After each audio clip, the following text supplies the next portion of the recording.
So we're 8 months away from the launch of the Galaxy S22 lineup, yet the handset keeps making headlines in the tech world, partially due to the fact that the phone will be the first handset in the world to feature new graphics from AMD. AMD at the Computex already confirmed that the new Exynos chipset will get high-end gaming features found on the PS5 and Xbox Series X. Those are ray tracing and variable rate shading, which should help it carve out a place amongst the upper echelons of the best gaming phones. So we know the Galaxy S22 will feature powerful graphics, but what we don't know is how it stacks up against the best and the most powerful phones out there. Well, that changes today as this AMD GPU has appeared in a GPU benchmarking site called 3D Mark. Ice Universe tweeted that Samsung is currently testing the AMD GPU on Exynos, and it scores 8134 on the wildlife test on 3D Mark, which is the highest score a smartphone was able to achieve on the benchmark site. They are using a 2-year-old Cortex A77 CPU for this test, and not the latest ones that ARM unveiled recently.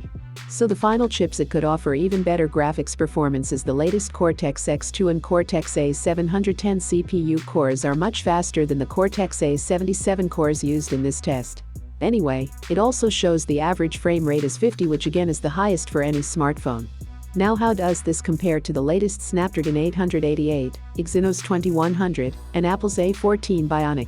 Well, the Snapdragon-equipped Galaxy S21 Ultra has a score of 5177 and 31 frames per second, while the Exynos 2100 variant has a score of 5295.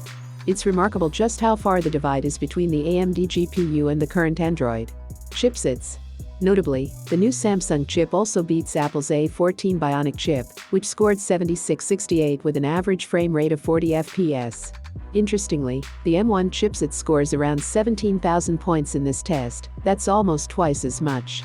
But the thing is, M1 will never make it to the iPhones because it's meant for much bigger devices with more room for cooling and heat dissipation. Now, a good GPU, and even the CPU on a smartphone, is one that doesn't see many performance drop-offs. Snapdragon chips are good in this as they have a great sustained performance.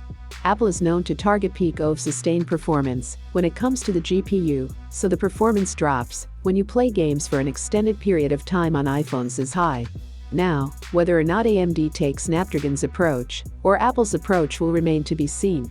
But nonetheless, it's good to see an Android chipset beating Apple's best smartphone chipset in graphics performance. Samsung is expected to announce its new Exynos chip in July, and right now the chip is an absolute beast, elevating the gaming level of Android phones to an all-time high. We have some more official images of the Galaxy Z Flip 3 that show the handset in different colors. Nothing here is really surprising, as we already know how these are supposed to look.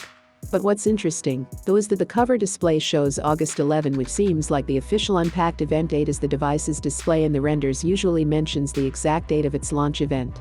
So the past info about them keeping the event on August 3rd is probably not true. Of course, do consider subscribing for all the latest news in the tech world, and as always, I'll see you tomorrow. Peace out.